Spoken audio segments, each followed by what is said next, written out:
Welcome back to H Learn pharma.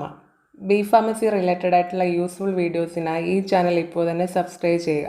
ഇന്ന് നമ്മൾ analyse ചെയ്യുന്നത് ഏപ്രിൽ 2021 ചോദിച്ച ഫാർമസ്യൂട്ടിക്കൽ ഓർഗാനിക് കെമിസ്ട്രി 3യുടെ ക്വസ്റ്റ്യൻ പേപ്പറിൻ്റെ അനാലിസിസ് ആണ്. ഈ ക്വസ്റ്റ്യൻ പേപ്പർ നോക്കിയാൽ യൂണിറ്റ് 2 ആണ് അവർ മെയിനായിട്ട് ഫോക്കസ് ചെയ്തത്. 27 മാർക്സിന് ചോദിച്ചിട്ടുണ്ട്. എല്ലാ യൂണിറ്റിൽ നിന്ന് ക്വസ്റ്റ്യൻ വന്നിട്ടുണ്ടെങ്കിലും യൂണിറ്റ് 2 ആണ് മെയിനായിട്ട് ചോദിച്ചിരിക്കുന്നത്. പക്ഷേ എല്ലാ പേപ്പേഴ്സിലും ഇങ്ങനെ ആയിരിക്കണം എന്നില്ല. അതുകൊണ്ട് എല്ലാ യൂണിറ്റിലും വെൽ പ്രിപ്പയർഡ് ആയിരിക്കണം. Question number 1, discuss the reaction mechanism and applications of Beckmann rearrangement and Birch reduction.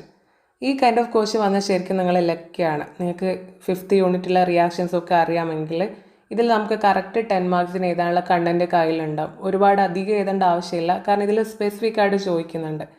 ഇങ്ങനെ ക്വസ്റ്റ്യൻ വന്നാൽ ഫസ്റ്റ് നിങ്ങൾ ഇതിലൊരു റിയാക്ഷൻ്റെ ഹെഡിങ് എഴുതുക. അതിനുശേഷം അതിൻ്റെ ഡെഫിനിഷൻ എഴുതണം. ഇവിടെ ഞാൻ ഫസ്റ്റ് ബെക്ക്മാൻ റീഅറേഞ്ച്മെൻ്റ് ആണ് കാണിച്ചത്. അത് കഴിഞ്ഞിട്ട് റിയാക്ഷൻ എഴുതണം. ദെൻ നിങ്ങൾ മെക്കാനിസം എഴുതണം. അത് കഴിഞ്ഞിട്ട് അതിൻ്റെ ആപ്ലിക്കേഷൻ എഴുതണം. ഈ രീതിയിൽ എഴുതുമ്പോൾ അതൊരു 2 പേജസിലേക്കുള്ള കണ്ടൻ്റ് ആയിട്ടുണ്ടാവും. അത് കഴിഞ്ഞിട്ട് നിങ്ങൾ അടുത്ത റിയാക്ഷൻ്റെ ഹെഡിങ് എഴുതുക. ബർച്ച് റിഡക്ഷൻ ആണ്. അതിൻ്റെ ഡെഫിനിഷൻ എഴുതുന്നു, റിയാക്ഷൻ എഴുതുന്നു, മെക്കാനിസം എഴുതുന്നു, ദെൻ ആപ്ലിക്കേഷൻ. ഇത്രയും കവർ ചെയ്താൽ നിങ്ങൾക്ക് അതിൻ്റെ മാക്സിമം സ്കോർ കിട്ടും. Question number 2, explain methods of determination of configuration of geometrical isomers. ഈ ക്വസ്റ്റ്യൻ റിപ്പീറ്റ് ആയിട്ട് ചോദിക്കുന്നതാണ് 10 മാർക്സിലും 5 മാർക്സിലും ആയിട്ട്. അതുകൊണ്ട് ഈ ടോപ്പിക് ഒരിക്കലും വിടാൻ പാടില്ല. ഈ ക്വസ്റ്റ്യൻ ആൻസർ ചെയ്യുമ്പോൾ ഫസ്റ്റ് നിങ്ങൾ കോൺഫിഗറേഷൻ എന്താണെന്ന് എഴുതുക. നമ്മൾ ഓൾറെഡി പഠിപ്പിച്ചതാണ്. അതിനുശേഷം അതിൽ ഡിഫറെൻറ്റ് മെത്തേഡ്സ് ഉണ്ട് പറഞ്ഞിട്ട് ആ മെത്തേഡ്സിനൊന്ന് ലിസ്റ്റ് ചെയ്യുക. എന്നിട്ട് ഓരോന്ന് എക്സ്പ്ലെയിൻ ചെയ്യുക. ഇവിടെ മെത്തേഡ് ഓഫ് സൈക്ലൈസേഷൻ കാണിച്ചിട്ടുണ്ട്, മെത്തേഡ് ഓഫ് ഓപ്റ്റിക്കൽ ആക്ടിവിറ്റി, അതേപോലെ മെത്തേഡ് ബേസ്ഡ് ഓൺ ഫിസിക്കൽ പ്രോപ്പർട്ടീസിൽ സോലുബിലിറ്റിയുടെ എന്ന് കാണിച്ചിട്ടുണ്ട്. ഇതേപോലെ നോട്ടിൽ തന്ന മുഴുവൻ കാര്യങ്ങളും നിങ്ങൾ എഴുതണം, കാരണം ഇത് 10 മാർക്സിനാണ് ചോദിച്ചിട്ടുള്ളത്. ക്വസ്റ്റ്യൻ നമ്പർ 3, 5 മാർക്സിൻ്റെ ക്വസ്റ്റ്യൻ ആണ്. Write in detail about stereoselective synthesis or stereoselective reaction. ഇവിടെ സ്റ്റീരിയോ സെലക്റ്റീവ് റിയാക്ഷൻ എന്നാണ് ചോദിച്ചത്. പലരും ഇതെന്താന്ന് പോലും അറിയാതെയും പഠിക്കുന്നുണ്ടാവുക. സ്റ്റീരിയോ സെലക്റ്റീവ് റിയാക്ഷൻ എന്ന് പറഞ്ഞാൽ സിംപ്ലി പറഞ്ഞുതരാം. സ്റ്റീരിയോ ഐസോമേഴ്സ് ഇൻവോൾവ് ചെയ്യുന്ന ഒരു റിയാക്ഷനാണ്. ആ റിയാക്ഷൻ നടന്നാൽ ഒന്നിൽ കൂടുതൽ പ്രോഡക്റ്റ് ഫോം ചെയ്യും. പ്രോഡക്റ്റ് മിനിമം 2 ഉണ്ടാവും. അതിലൊരു പ്രോഡക്റ്റ് മേജർ ആയിരിക്കും. ഓക്കെ, അതായത് ആ ഒരു പ്രോഡക്റ്റിന് സെലക്റ്റീവ് ആണ് ഈ ഒരു റിയാക്ഷൻ എന്ന് പറയുക. സിംപ്ലി ഇത്രേ പറയുന്നത്. അപ്പോൾ നിങ്ങൾ ഫസ്റ്റ് സ്റ്റീരിയോ സെലക്റ്റീവ് റിയാക്ഷൻ എന്താണെന്ന് എഴുതണം. അതിനുശേഷം അതിൻ്റെ ടൈപ്പ് ഡയസ്റ്റീരിയോ സെലക്റ്റീവ്, ഇനാൻഷ്യോ സെലക്റ്റീവ് ഉണ്ടെന്ന് മെൻഷൻ ചെയ്യുക. എന്നിട്ടൊരു 4 എക്സാമ്പിൾസ് എഴുതിയാൽ മതി. 5 മാർക്സിന് ചോദിച്ചല്ലേ. എന്നിട്ട് അതിൻ്റെ എക്സാമ്പിൾസ് എഴുതുക. ഡയസ്റ്റീരിയോ സെലക്റ്റീവ്, ഇനാൻഷ്യോ സെലക്റ്റീവ്, അങ്ങനെ 2 ടൈപ്പ് ഉണ്ട്. എന്നിട്ടൊരു 4 എക്സാമ്പിൾസ് നിങ്ങൾക്ക് എഴുതാം. നിങ്ങൾക്ക് എളുപ്പം പഠിക്കാൻ പറ്റുന്ന 4 എക്സാമ്പിൾ എഴുതിയാൽ മതി. ഇവിടെ ഞാൻ ഓൾറെഡി 3 എക്സാമ്പിൾസ് കൊടുത്തിട്ടുണ്ട്. ബാക്കി നിങ്ങൾ ലെക്ചറും നോട്ടും നോക്കിയിട്ട് ഒന്നുകൂടി ഇതിൻ്റെ കൂടെ ആഡ് ചെയ്യുക. Question number 4, explain relative aromaticity of thiophene, furan and pyrrole. ഈ ക്വസ്റ്റ്യൻ റിപ്പീറ്റ് ആയിട്ട് ചോദിക്കുന്നതാണ്. സിലബസിൽ ഈ ടോപ്പിക്ക് മെൻഷൻ ചെയ്തിട്ടുണ്ട്. ഇങ്ങനെ ഈ ഒരു ക്വസ്റ്റ്യൻ വന്നാൽ നിങ്ങൾ ഫസ്റ്റ് എന്താ ചെയ്യേണ്ടതെന്ന് അറിയോ? പൈറോള്, ഫ്യൂറാന്, തയോഫിന്, ഇതിൻ്റെ സ്ട്രക്ചേഴ്സ് അവിടെ അങ്ങ് വരച്ച് വെക്കണം. ഇതാണ് നിങ്ങൾ ആദ്യം ചെയ്യേണ്ടത്. ഈ ക്വസ്റ്റ്യന് ചോദിച്ചിരിക്കുന്നത് റിലേറ്റീവ് അരോമാറ്റിസിറ്റിയാണ്. അതായത് ഈ ഒരു പൈറോള്, ഫ്യൂറാന്, തയോഫിന്, ഇതിൻ്റെ അരോമാറ്റിസിറ്റിയെ നമ്മൾ കമ്പയർ ചെയ്യണം. ഏതിനാണ് കൂടുതൽ, ഏതിനാണ് കുറവ് എന്ന് പറയണം. പക്ഷെ നിങ്ങൾ ആൻസർ ചെയ്യുമ്പോൾ ഈ ഒരു സ്ട്രക്ചർ വരച്ച ശേഷം റിലേറ്റീവ് അരോമാറ്റിസിറ്റിയും പറഞ്ഞ് എഴുതരുത്. ഫസ്റ്റ് നിങ്ങൾ ഈ 3 കോമ്പൗണ്ട്സും അരോമാറ്റിക് ആണെന്ന് പ്രൂവ് ചെയ്യണം. അതിനുശേഷമാണ് അതിൻ്റെ അരോമാറ്റിസിറ്റി കമ്പയർ ചെയ്യേണ്ടത്. ഇത് 3 അരോമാറ്റിക് ആണ്, പക്ഷെ അത് അരോമാറ്റിക് ആണ് നിങ്ങൾ പ്രൂവ് ചെയ്യേണ്ട കാര്യം അവിടെ മെൻഷൻ ചെയ്യണം. അതായത് ഒരു കോമ്പൗണ്ട് അരോമാറ്റിക് ആവണമെങ്കിൽ അത് 4 കണ്ടീഷൻ ഫോളോ ചെയ്യണം. ആ കോമ്പൗണ്ട് സൈക്ലിക് ആയിരിക്കണം. ഇതെല്ലാം സൈക്ലിക് ആണ്. ദെൻ ഇത് പ്ലാനാർ ആയിരിക്കണം. ഈ കോമ്പൗണ്ട്സ് എല്ലാം പ്ലാനാർ ആണ്. അതെന്തുകൊണ്ടാണ് നിങ്ങൾ അതിൽ മെൻഷൻ ചെയ്യണം, നമ്മൾ പഠിപ്പിച്ചതാണ്. ദെൻ ഇത് കോൺജുഗേറ്റഡ് ആയിരിക്കണം. Alternate double bond, single bond system, ആ കാര്യങ്ങൾ മെൻഷൻ ചെയ്തതാണ്. അതും ഇതിൽ അപ്ലിക്കബിൾ ആണ്. ദെൻ ഹഗ്ഗൽസ് റൂൾ ഒബേ ചെയ്യണം. ആ ഒരു കാര്യം നിങ്ങൾ ഇതിൽ ആഡ് ചെയ്യുക. 4n+2 പൈ ഇലക്ട്രോൺസ് എന്നുള്ള ആ കാര്യം നിങ്ങൾ അതിൽ ആഡ് ചെയ്തിട്ട് ഇത് 3 അരോമാറ്റിക് ആണെന്ന് നിങ്ങൾ പറയണം. അതിന് ശേഷമാണ് നിങ്ങൾ അരോമാറ്റിസിറ്റി കമ്പയർ ചെയ്യേണ്ടത്. ഇതാണ് ഇതിൻ്റെ റൈറ്റ് വേ ഓഫ് ആൻസറിങ് എന്ന് പറയുന്നത്. ഈ രീതിയിൽ വേണം നിങ്ങൾ ഈ ക്വസ്റ്റ്യൻ ആൻസർ ചെയ്യാൻ.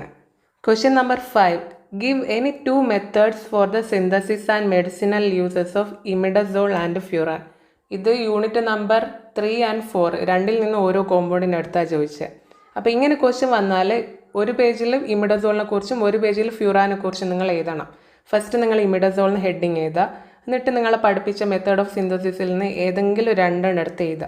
അതിൻ്റെ താഴെ മെഡിസിനൽ യൂസസ് എഴുതാം. മെഡിസിനൽ യൂസ് എഴുതുമ്പോൾ വിത്ത് സ്ട്രക്ചർ ഏതാണ് ആ ഒരു ഡ്രഗ് അതിൻ്റെ സ്ട്രക്ചറോടെ വരക്കണം, എങ്കിലും നിങ്ങൾക്ക് കൂടുതൽ സ്കോർ ചെയ്യാൻ പറ്റും. ആ രീതിയിലാണ് നിങ്ങളെ പഠിപ്പിച്ചത്. അടുത്ത പേജിൽ ഫ്യൂറാൻ നേട്ടിങ് എഴുതുക. അതിൻ്റെ ഏറ്റവും എളുപ്പത്തിൽ എഴുതാൻ പറ്റുന്ന മെത്തേഡ്സ് നിങ്ങൾ പഠിപ്പിച്ചിട്ടില്ല, അതിൽ ഏതെങ്കിലും രണ്ടെണ്ണം നിങ്ങൾ എഴുതിയ ശേഷം മെഡിസിനൽ യൂസസ് എഴുതാം. മെഡിസിനൽ യൂസ് എഴുതുമ്പോൾ ആ ഡ്രഗിൻ്റെ സ്ട്രക്ചറോടെ വരക്കണം, അത് നിങ്ങൾക്ക് ഓൾറെഡി തന്നതാണ്. Question number 6. Explain nomenclature of cis trans isomers. Cis trans, syn and E Z, ഈ 3 നോമൻക്ലേച്ചറിൽ ഏതെങ്കിലും ഒന്ന് എല്ലാ പേപ്പേഴ്സിലും കാണാൻ പറ്റും. സോ ഈ ഒരു ടോപ്പിക് ഇമ്പോർട്ടൻ്റ് ആണ്. അപ്പോൾ ഫസ്റ്റ് നിങ്ങൾ സിസ് ട്രാൻസ് എന്താണെന്ന് പറയണം, അതിനുശേഷം ആ നോമൻക്ലേച്ചർ കൊടുക്കാനുള്ള റൂൾസ്, ആ കാര്യം പറയും, എങ്ങനെയാണ് നമ്മൾ നെയിമിങ് കൊടുക്കുന്നതെന്നുള്ളത്. പിന്നെ സിസ് ട്രാൻസ് നോമൻക്ലേച്ചർ പോസിബിൾ അല്ലാത്ത കോമ്പൗണ്ടിനെ ജസ്റ്റ് മെൻഷൻ ചെയ്ത് കാണിക്കാം.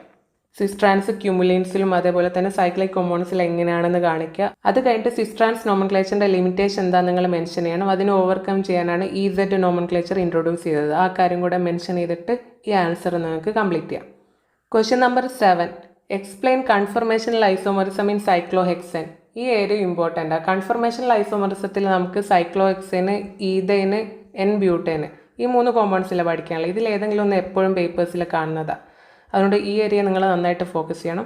സൈക്ലോഹെക്സേൻ ചോദിച്ചാൽ ഇവിടെ നിങ്ങൾ ഇതിൻ്റെ ഫസ്റ്റ് കൺഫർമേഷണൽ ഐസോമർസ് എന്താണെന്ന് പറയണം.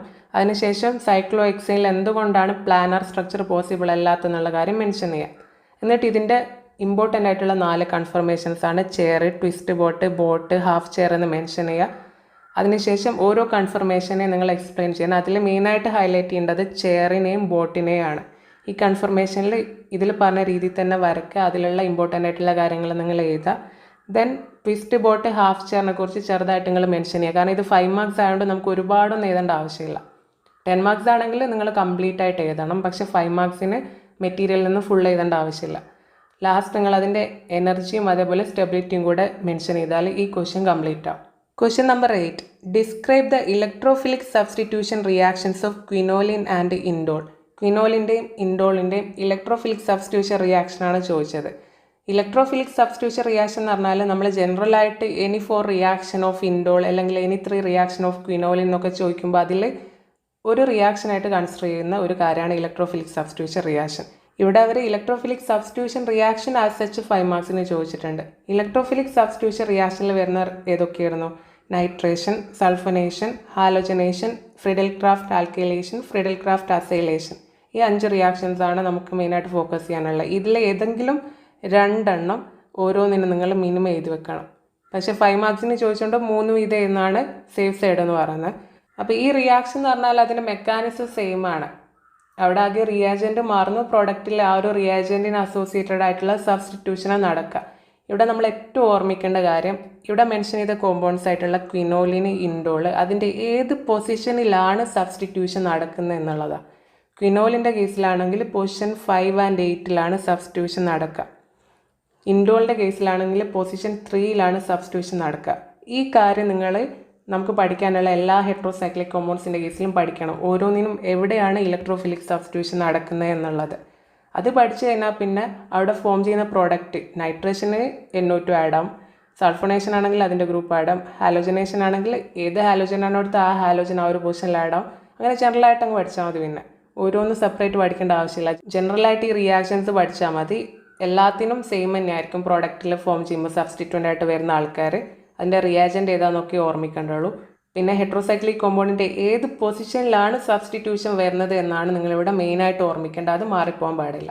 ആ കാര്യമാണ് ഈ ഒരു ക്വസ്റ്റ്യൻ ആൻസർ ചെയ്യുമ്പോൾ നിങ്ങൾ ശ്രദ്ധിക്കേണ്ടത്. ഈ രീതിയിൽ നിങ്ങൾ എല്ലാ കോമ്പൗണ്ട്സിൻ്റെയും പൊസിഷൻസ് ഒന്ന് നോട്ട് ചെയ്ത് വെക്കുക. Question number 9. Explain partial asymmetric synthesis.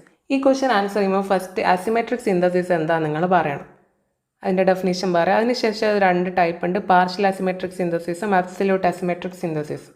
അതിൽ പാർഷ്യൽ അഗൈൻ 3 ടൈപ്പ് ഉണ്ട്. അപ്പോൾ ഈ രീതിയിൽ നിങ്ങൾ ടൈപ്സ് മെൻഷൻ ചെയ്യുക. പാർഷ്യൽ അസിമെട്രിക് സിന്തസിസ് എന്താണെന്ന് പറയുക. എന്നിട്ട് ഈ ടൈപ്പിൽ ഓരോന്നിനും ഓരോ എക്സാമ്പിൾ വീതം നിങ്ങൾ എഴുതുക. മിനിമം ഒരു എക്സാമ്പിൾ ഓരോ പാർഷ്യൽ അസിമെട്രിക് സിന്തസിസിനും വെച്ച് നിങ്ങൾ എഴുതുക. 5 മാർക്സ് ആയതുകൊണ്ട് that is more than enough. അടുത്തത് ക്വസ്റ്റ്യൻ നമ്പർ 10 നിങ്ങൾ നോക്കുക. 2 മാർക്സിൻ്റെ ക്വസ്റ്റ്യൻ ആണ്. Write any one method of synthesis of indole. Then question number 16 നോക്കുക. അതിൽ explain any one method of synthesis of azepine. ഈ രീതിയിൽ ക്വസ്റ്റ്യൻ ചോദിച്ചാൽ നിങ്ങൾക്ക് പഠിപ്പിച്ചു തന്ന ഏത് മെത്തേഡായാലും അതിലേതെങ്കിലും ഒരു മെത്തേഡ് മാത്രം നിങ്ങൾ ഇവിടെ എഴുതാം. പക്ഷേ ഇവിടെ ശ്രദ്ധിക്കേണ്ട കാര്യം എന്താണെന്ന് വെച്ചാൽ നിങ്ങൾ എഴുതുമ്പോൾ സ്റ്റാർട്ടിങ് മെറ്റീരിയലിൻ്റെ പേര് എഴുതാൻ മറക്കരുത്. പലരും കറക്റ്റ് റിയാക്ഷൻ എഴുതി വെക്കും, സ്ട്രക്ചറൊക്കെ കറക്റ്റ് ആയിരിക്കും, പക്ഷേ കോമ്പൗണ്ടിൻ്റെ പേര് എഴുതാൻ മറന്നിട്ടുണ്ടാവും. കോമ്പൗണ്ട് അവിടെ വരച്ചിട്ടുണ്ട്, plus next compound, then final product എല്ലാം ഉണ്ട്, ബൈ പ്രോഡക്റ്റും എല്ലാം എഴുതിയിട്ടുണ്ട്. ബട്ട് സ്റ്റാർട്ടിങ് മെറ്റീരിയലിൻ്റെ ഒന്നും ഫൈനൽ പ്രോഡക്റ്റിൻ്റെ ഒന്നും പേര് അവിടെ എഴുതാൻ മറക്കും. അങ്ങനെ ചെയ്യരുത്. അങ്ങനെ ചെയ്താൽ നിങ്ങൾക്ക് സ്കോർ കിട്ടില്ല, അത് ശ്രദ്ധിക്കുക. ക്വസ്റ്റ്യൻ നമ്പർ 11 ഡയറക്റ്റ് ക്വസ്റ്റ്യൻ ആണ്. ഡാക്കിൻസ് റിയാക്ഷൻ എന്ന് ചോദിച്ചു. ഡാക്കിൻ റിയാക്ഷൻ എന്നാണ് ആക്ച്വലി പറയേണ്ടത്. ഇങ്ങനെ ചോദിച്ചാൽ 2 മാർക്സ് ആകുമ്പോൾ നിങ്ങൾ അവിടെ എന്ത് എഴുതേണ്ടതെന്ന് വെച്ചാൽ ഫസ്റ്റ് ഹെഡിങ് എഴുതിയിട്ട് ഡെഫിനിഷൻ എഴുതി വെക്കുക, അതിനുശേഷം റിയാക്ഷൻ എഴുതുക. 2 മാർക്സ് ആയതുകൊണ്ട് അത്രയും മതി, മെക്കാനിക്സ് എഴുതേണ്ട ആവശ്യമില്ല.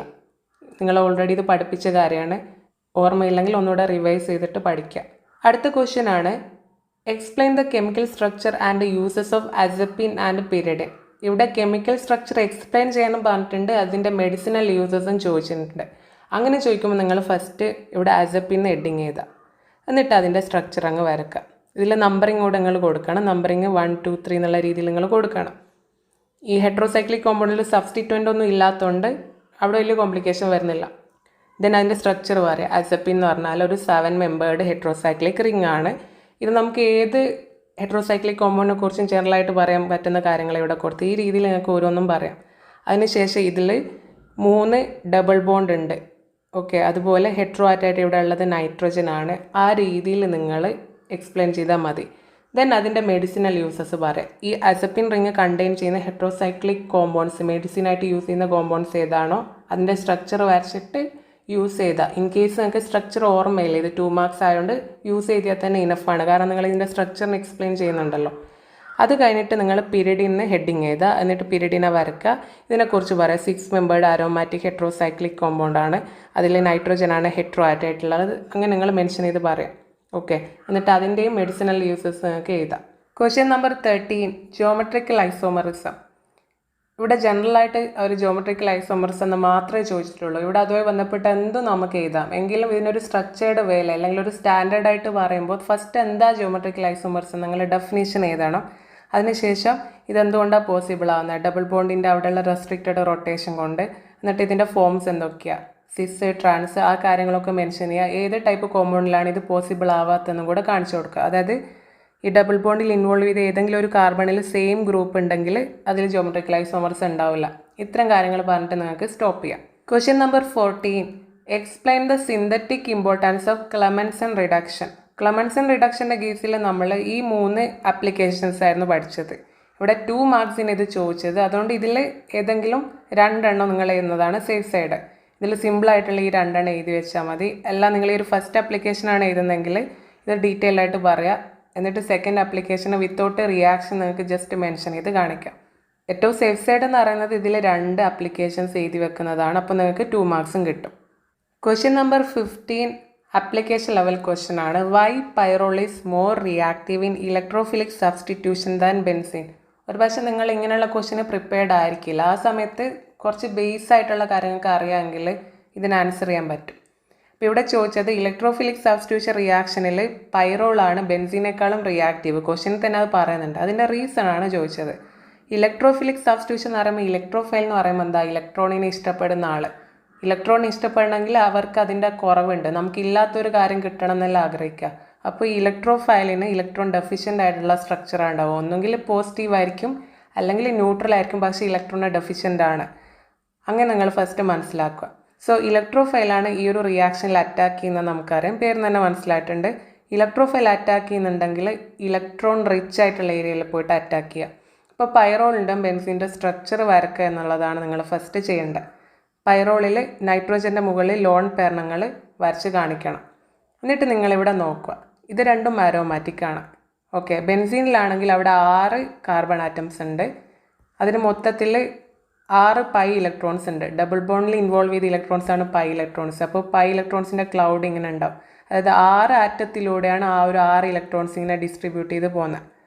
എന്നാൽ ഈ ഒരു പൈറോളിൻ്റെ കേസ് നോക്കിയേ, ഇതിൽ 5 ആറ്റംസ് മാത്രമേ ഉള്ളൂ.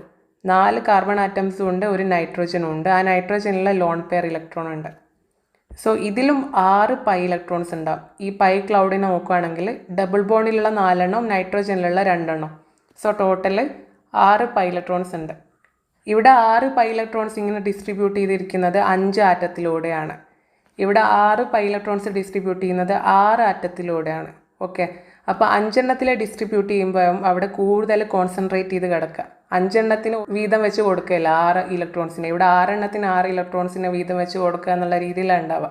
അങ്ങനെ വരുമ്പം ഇലക്ട്രോൺ റിച്ച് ആയിട്ടുള്ള സെൻറ്റർ ബെൻസീനേക്കാളും കൂടുതൽ റിച്ച് ആയിരിക്കും പൈറോളിൻ്റെ കേസിൽ. അതുകൊണ്ടാണ് ഇത് more reactive.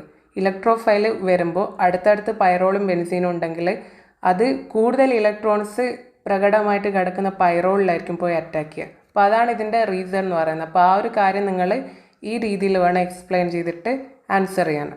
Question number 17. Explain the chemical structure of quinoline and acridine. ക്വിനോലിൻ്റെയും ആക്രിലിൻ്റെയും കെമിക്കൽ സ്ട്രക്ചർ എക്സ്പ്ലെയിൻ ചെയ്യാനാണ് ചോദിച്ചത്. അപ്പോൾ നിങ്ങൾ ക്വിനോലിനെ വരക്കുക, അതിൻ്റെ സ്ട്രക്ചർ എക്സ്പ്ലെയിൻ ചെയ്യുക. ഇതൊരു ഹെട്രോസൈക്ലിക് റിംഗ് ആണ്, ഇതൊരു ബൈസൈക്ലിക് റിംഗ് ആണ് എന്ന് പറയാം. ക്വിനോലിൻ്റെ കേസിൽ ആ റിങ്സ് ഫ്യൂസ് ചെയ്ത് കിടക്കുന്നുണ്ട്. ഒരു പിരിഡിൻ റിങ് ഒരു ബെൻസീൻ റിങ് ഇങ്ങനെ ഫ്യൂസ് ചെയ്ത് കിടക്കുകയാണ്. അതുകൊണ്ട് ബൈസൈക്ലിക് റിംഗ് ആണ്. ഇതുപോലെ നമ്പറിങ്ങും നിങ്ങൾ കൊടുക്കണം. ആ രീതിയിൽ അതിൻ്റെ കാര്യങ്ങൾ നിങ്ങൾ മെൻഷൻ ചെയ്യുക. അടുത്ത നിങ്ങൾ ആക്രിലിന് ഹെഡിങ് ചെയ്താൽ എന്നിട്ട് അതിന് ശേഷം ഇതൊരു ട്രൈസൈക്ലിക് റിംഗ് ആണെന്ന് പറയും. 3 റിങ്സ് ഉണ്ട്, അത് ഫ്യൂസ് ചെയ്തിട്ടാണ് കിടക്കുന്നത്.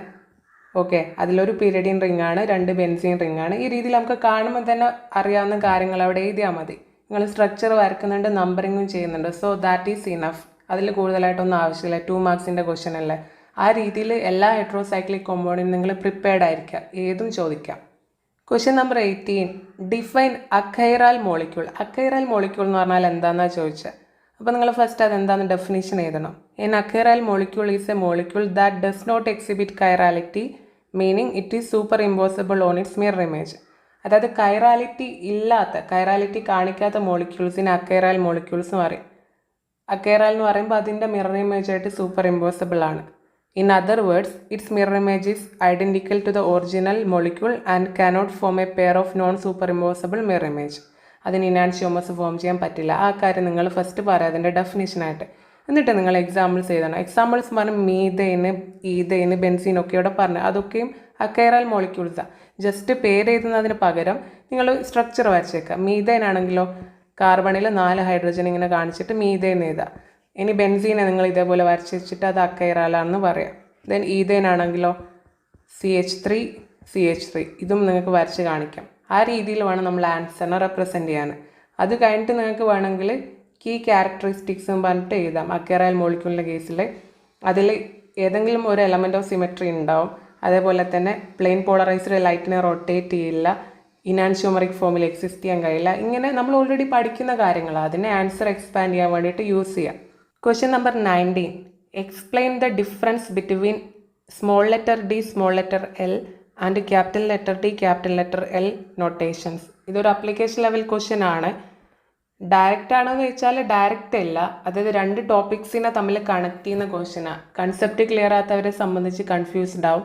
ഇവിടെ നിങ്ങൾ മനസ്സിലാക്കുക, ഇവിടെ small letter D, small letter L എന്ന് പറയുന്നത് it is related to optical activity. ഒരു കോമ്പൗണ്ടിൻ്റെ ഒപ്റ്റിക്കൽ ആക്ടിവിറ്റിയെ റെപ്രസെൻറ്റ് ചെയ്യുന്ന സിമ്പിൾസ് ആയത്.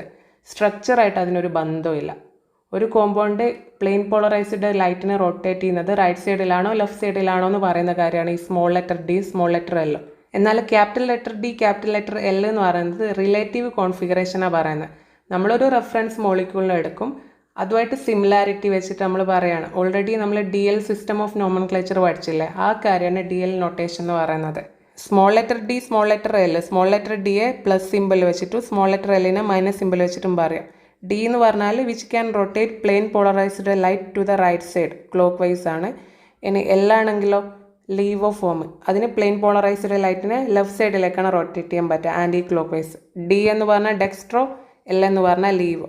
ഇനി ക്യാപിറ്റൽ ഡിയും ക്യാപിറ്റൽ എല്ലും പറയുന്നത് നമ്മൾ ഷുഗറിൻ്റെ കേസിൽ അതേപോലെ അമിനോ ആസിഡിൻ്റെ കേസിൽ നോമൻക്ലേച്ചർ കൊടുക്കുമ്പോൾ ഡി ഫോമാണോ എൽ ഫോമാണോ എന്ന് പറയുന്നത്. ഷുഗറിൻ്റെ കേസിലാണെങ്കിൽ റൈറ്റ് സൈഡിൽ OH ഗ്രൂപ്പ് വരാണ് പിനൊൾട്ടിമേറ്റ് കാർബൺ ആറ്റത്തിലെങ്കിൽ അതിനെ നമ്മൾ ഡി ഫോം എന്ന് പറയും.